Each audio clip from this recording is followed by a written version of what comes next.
नमस्कार, मैं साक्षी गौतम और आप देख रहे हैं साक्षी का बयान।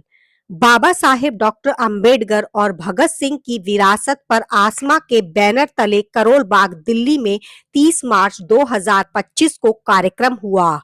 कार्यक्रम का प्रारंभ करते हुए विशेष रवि कहते हैं, ऐसे दौर में और खासतौर से जो अपने जो दलित वर्ग के जो संगठन है और संस्थाएं हैं, वो तो या तो नशे में काफिल हो गए हैं या बेहोश होकर पड़े हुए हैं। तो ऐसे समय में क्रांतिकारी जो हमारे जो महापुरुष हैं, उनके बारे में जो है सेमिनार या गोष्ठी आयोजित करना, उसके लिए मैं आपको साधुवाद देता हूं। धन्यवाद। बाबा साहब डॉक्टर अम्बेडकर को अपना मसीहा मानते हैं, तो हमें जानना चाहिए कि शहीद आज़म भगत सिंह और उनके विचारों में क्या समानता थी।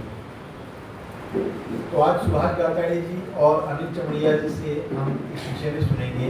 मुझे लगता है संभवतः पहली बार हुआ था कि शहीद आज़म ने दलितों के बारे में कोई चिंतन किया था या कोई लेख लिखा था। इस पर हमें जानने का मौका मिला कि उन्होंने अछूत समस्या करके एक समय में तीर की अखबार में एक लेख लिखा था, जिसमें उन्होंने देश में व्याप्त छुआछूत को लेकर अपनी चिंताएं और अपने सरोकार और उसके खात्मे की बात की थी।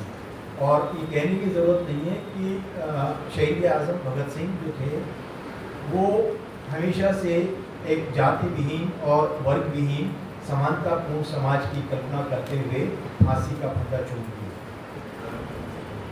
नगर पंचायत और अम्बेडकर सम्मान मंच आसमा दोनों का बहुत बहुत शुक्रगुजार हूँ, और ख़ास करके अपने पुराने दोस्त और साथी का भी कि 23 मार्च को प्रोग्राम था, लोग नहीं आ पा रहे थे और इत्तेफाक से एक प्रोग्राम बना जिसमें आप सभी से बात करने का मौका मिल रहा है। हेमंत ने दलित मुक्ति संगठन के बारे में बताया, और लेकिन मुझे पिछले 20 साल से चाहे अजमेर का उनका काम रहा हो या दलित मुक्ति संगठन के लिए करनाल में जो हस्तक्षेप इन लोगों ने किया था, जिसमें हम लोग भी साथी के तौर पर जुड़े थे, तो हम लोगों को भी काफ़ी सीखने का मौका मिला। कई सारे मौक़ों पर जो मतलब चाहे जब वहाँ पर अग्निकांड हुआ था और फिर कैसे मकान टूटे थे, कैसे क्या क्या होता है, कैसे चुन करके मकानों को जलाया गया था, तो नज़दीक से देखने का मौका मिला था। और मुझे याद है उस जो गोहाना कांड के बाद हम लोगों ने शाम को प्रेस कॉन्फ्रेंस की, जो हेमंत का हस्तक्षेप याद है मुझे, वो वहाँ पर प्रेस कॉन्फ्रेंस हो रही है, तो पत्रकारों में भी दबंग जाति के लोग बैठे थे। पत्रकारों में से कुछ लोग थे दबंग जाति के। तो आप लोगों को याद होगा गोहाना कांड में किसी बच्चे को, ऊंची जाति के बच्चे के साथ बदतमीजी भी तो हुआ था, मैं प्रसंग भूल रहा हूँ, तो उसी के बहाना बना करके उनके घरों पर हमला किया गया था, चुन के जलाए गए थे मकान। तो जो दबंग जाति का पत्रकार था, तो उसने कहा कि उसमें गलत क्या है, अगर मकान जलाए गए तो भाई दबंग जाति के मकान किसी आदमी के साथ बदसलूकी की गई तो उनको गुस्सा तो आ ही सकता है। तो हेमंत, तो हम अनिल जी और दो लोग बैठे थे और हेमंत ने हस्तक्षेप किया। देखिए, मैं एक दर्शक के तौर पर यहाँ हूँ, और अगर इस देश के दलित सदियों से उत्पीड़ित हो रहे हैं ऊंची जातियों के हाथों में, और अगर उनको गुस्सा आ जाए तो क्या होगा। तो चुप तुरंत बात रह गई थी, मैं चुप हो गया था वो। और मैं हेमंत जी के बारे में और अनिल जी के बारे में भी, क्योंकि इत्तेफाक ऐसा था कि जब हेमंत से मेरा परिचय हुआ था ज़्यादा, उन्हीं दिनों अनिल जी से भी परिचय हुआ था। और मुझे दोनों के व्यक्तित्व की बहुत मुझे रश्क होता है, क्योंकि इनकी सरकारी नौकरी थी और साथ साथ एक्टिविज्म करते थे, और आप पत्रकार थे लेकिन साथ साथ ये, तो दोनों से मैं काफ़ी सीखा हूँ। और मैं खुल करके ये कहना चाहूँगा, कभी मैंने कहा नहीं है लेकिन खुल करके कहना चाहूँगा। आज हम लोग अम्बेडकर और भगत सिंह की साझी विरासत पर बात कर रहे हैं।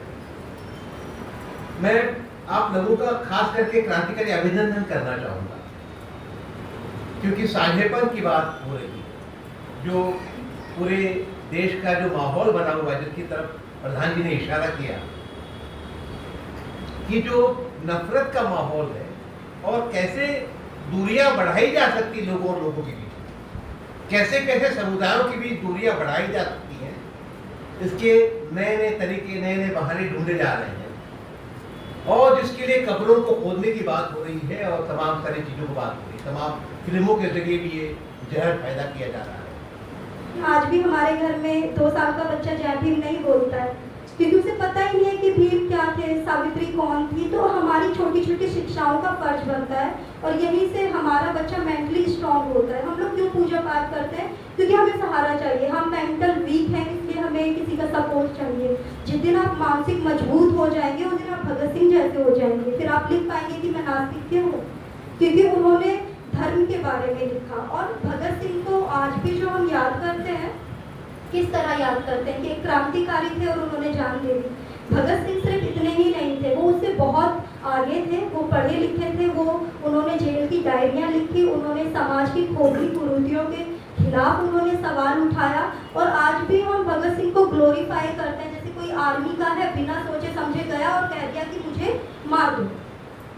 हम देखते हैं कि बाबा साहब अम्बेडकर और शहीद आजम भगत सिंह दोनों आज़ादी के लिए संघर्ष कर रहे हैं। बाबा साहब अम्बेडकर की जो वैचारिकी है वो राष्ट्रपिता ज्योतिबा फुले से पूरी एक विरासत के रूप में आगे आ रही है। आधुनिक भारत में हम बात करें तो मैं सोचता हूँ कि महामना ज्योतिबा फुले, सावित्रीबाई फुले और उसके बाद साहू जी महाराज और उधर कृष्ण वडियार महाराज, पेरियार, ये सभी लोग जो है अंग्रेजों के खिलाफ इतना उग्र नहीं है, वो इतने ज़्यादा उत्तेजित नहीं है कि अंग्रेजों को बहुत जल्दी देश से चला देना चाहिए, क्योंकि वो ये देख रहे हैं कि जो ये आज़ादी मिलने वाली है, इस आज़ादी में हमारा क्या होगा, हमारा क्या अस्तित्व है। जो इस देश का मजदूर है, श्रमिक है, किसान है और काश्तकार है, कलाकार है छोटा, उसकी क्या भूमिका होगी इस आज़ादी में।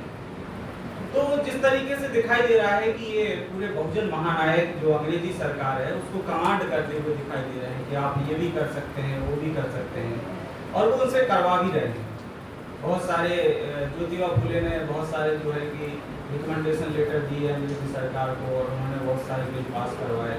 बाबा साहब अम्बेडकर भी वो कर रहे थे। लेकिन मैं समझ नहीं पाता हूँ कि भगत सिंह क्यों इतना चाहते थे। जब उनका एक यदि राष्ट्रीय नजरिया था या उनका क्या नजरिया था, मैं ये सवाल ही है मेरा, क्योंकि मेरा अध्ययन उनका इतना नहीं है, कि वो भी देख रहे थे कि यदि अंग्रेज जाएंगे तो फिर वो कैसे इस व्यवस्था को संभालेंगे, उनकी भागीदारी क्या हो सकती है, क्योंकि वो भी मुक्ति चाहते हैं। अछूतों की समस्या पे, सांप्रदायिकता की समस्या पर वो सोच रहे हैं। तो वो किससे उम्मीद कर रहे थे कि अंग्रेजों के जाने के बाद कौन इन समस्याओं को हल कर सकता है। क्या उनका एक राष्ट्रीय नजरिया था इस मामले में, या अंग्रेज जाएंगे तो हम कैसे इन समस्याओं को हल कर सकते हैं। तो यही उनके जब मैं सोचता हूँ उनके बारे में, तो मेरे सवाल ये आता है मेरे मन में कि वो इतना हद तक क्यों गए अंग्रेजों को। ये सही बात है कि चूंकि पंजाब में उस तरीके से ना तो ब्राह्मणवाद का प्रभाव रहा है, वहाँ का समाज ऐसा नहीं था, तो शायद उनका चिंतन उसमें उस तरीके से ना रहा हो। भगत सिंह और अंबेडकर के जो साझी विरासत सभा में यहाँ इकट्ठे हुए हैं, भगत सिंह के जो विचार थे और अंबेडकर के जो विचार, दोनों कई जगह मिलते हुए नजर आ रहे हैं, ऐसा हम लोग लगातार देख रहे हैं। भगत सिंह जाति के भी खिलाफ थे और धर्म के भी खिलाफ थे।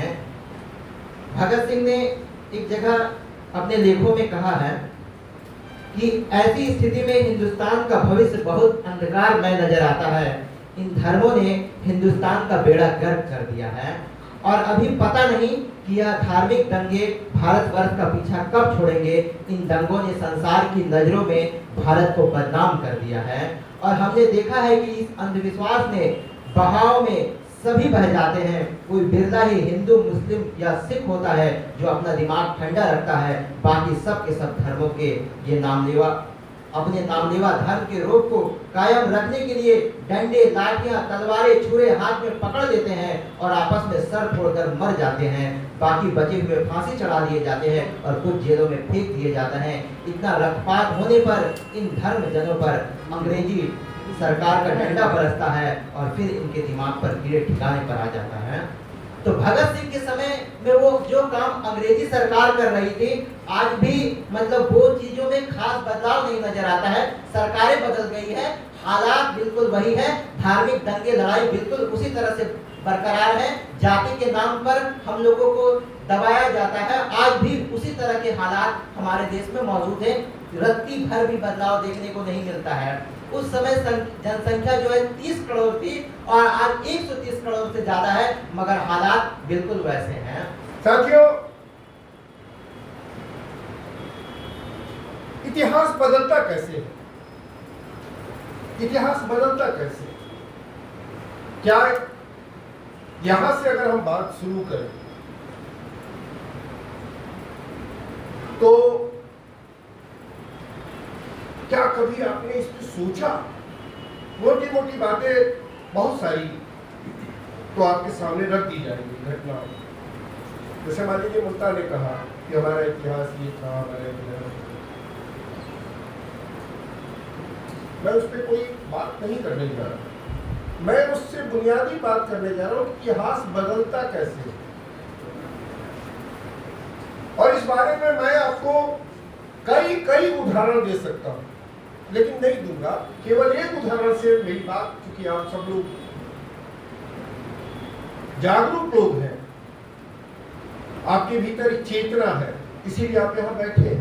इसीलिए आप एक उदाहरण से कई उदाहरण समझ जाएंगे। जैसे मैं साउथ एक्सटेंशन के एक चैनल में, बांग्लादेश का जब चैनल खुला था 95 में, 1995 में, तो मैं वहां काम कर रहा था, तो मैं आता जाता था। तो आप लोगों ने जगह का नाम सुना होगा मोतीबाग, स्टॉपेज सुना होगा, वहां गुरुद्वारा है। लेकिन मैं जब आ रहा था, आता जाता था बस से, मैंने बस से आने जाने की आदत नहीं छोड़ी कभी, तो मुझे उस बस स्टॉप का नाम जो दिखता था वो दिखता था मोची बाग। मोची बाग, वो मोती बाग नहीं था। लेकिन कुछ दिनों के बाद वो फिर से मोती बाग लिखा जाने लगा। मैंने सोचा कि ये क्या मसला है, जरूर कोई मसला है यहाँ पर, मसला है कोई ना। तो मैंने आरटीआई भी डाला। आरटीआई बाद में आया, लेकिन ये सवाल मेरे जहन में बना हुआ था। और जब आरटीआई एक्ट आ गया तो मैंने कहा कि इसको एक दस्तावेजीकरण मुझे करना चाहिए, इसके कुछ रिकॉर्ड्स निकाले हैं। तो मेरे पास जो आया उसमें उस पूरे इलाके में मोची बाग, मोती बाग। मैं ये कह रहा हूं कि इतने बारीक तरीके से, एक ध्वनि से, एक मात्रा से, यानी हिंदी के जो विद्यार्थी हैं वो समझ सकते हैं कि एक मात्रा से, एक ध्वनि से आपका इतिहास बदल जाए, आप इतिहास से गायब हो जाए। आप नारे लगा सकते हैं कि हम आजाद हैं, लेकिन आपको ये नहीं पता कि आप अपने भीतर कितनी गुलामियों की जंजीरें तैयार कर रहे हैं। आप अम्बेडकर का नारा लगा सकते हैं, लेकिन मैं यहाँ अगर एक अध्येता के रूप में, पढ़े लिखे पाठक के रूप में या जागरूक इंसान के रूप में मुझसे बात करूं, तो मैं ये कहूंगा कि हम पीछे जा रहे हैं। नारे तो आप बहुत लगाने वाले हो गए, जय भीम जय भीम। जय भीम से आगे कोई बात भी नहीं करता, कोई नया नारा भी नहीं बना। जय के साथ भीम आ जाते हैं, कोई दिक्कत नहीं। बुद्ध है, विष्णु के अवतार हो सकते हैं, क्या दिक्कत है? तो भारत इतिहास बदलता कैसे, ये महत्वपूर्ण बात है। किस तरह हमारे दिमाग पर काम करता है ये बताया। और आज का मीडिया तो जैसे सोशल मीडिया पे हम देखते हैं तो होता ही बिल्कुल भड़काऊ है, साफ साफ दिखता है, और उसी भड़काऊ में भी आ जाते हैं जो मीडिया जिसकी इन्होंने 200 साल पहले बात करी। आप देखिए, इन्होंने कहा था कि बंगाल से शुरू हुआ, बंगाल से ही अंग्रेज आए थे, अंग्रेजी उन्होंने पढ़ाई, बंगाल के लोगों ने ही पहले पढ़े, और पहला साक्षर कौन होता था इस देश में? ब्राह्मण होता था। उस मीडिया पर हमेशा से ब्राह्मण का आधिपत्य रहा। बंगालियों का आधिपत्य आज भी इस मीडिया पे है। आज भी अगर आप देखेंगे दिल्ली का जो मीडिया है उस पे बंगालियों का आधिपत्य है। उसके बाद जो दूसरा आधिपत्य आया वो आपके जो प्रयागराज जिसको बोलते हैं आज हम इलाहाबाद यूनिवर्सिटी, वो पढ़ी। उसके बाद फिर उसका भी परचेस, तो वो भी ब्राह्मणी थे वो लोग। तो फर्स्ट लर्नर्स जो थे वो ब्राह्मणी थे। और वो किस तरह बातों को घुमाता है, मैं कई दफ़ा अपने उस पर लिखता हूँ कि उसके अंदर वाक चातुर्य है। और ऐसे तरीके से कहेगा कि हम समझ भी नहीं पाएंगे और 20 साल बाद अभी बात समझ में आएगी, ऐसा इस तरीके से कहते हैं। तो खैर चलिए, रवीश कुमार सभी जानते हैं। रवीश कुमार रिपोर्टिंग करते हैं, रिपोर्टिंग करते रहे, अयोध्या के बारे में रिपोर्टिंग करते रहे।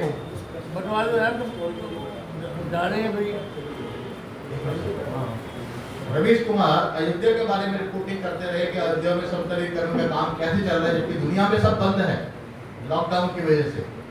पूरी दुनिया में बंद था काम और वहां चल रहा था, उसकी रिपोर्टिंग कर रहे थे। पर वहां क्या खुदाई में निकला इसकी एक दिन भी रिपोर्टिंग नहीं करी।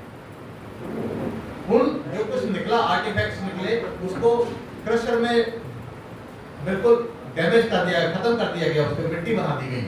इस पे कभी रिपोर्टिंग देखी आपने? थेरेसा मे ब्रिटेन की प्रधानमंत्री बनी थी ब्रेक्सिट के बाद, 2017 की बात बता रहा हूं मैं, अक्टूबर 2017। उस थेरेसा मे ने, जो कि सिर्फ बहुत थिन मेजॉरिटी के साथ वो हल्के से उसमें आई थी, और उसे जब टेक ओवर किया तो वो लेकर के आई वहां caste discrimination bill against caste discrimination. जब वो लेकर के आई, ध्यान दीजिएगा जरा एक मिनट जरा,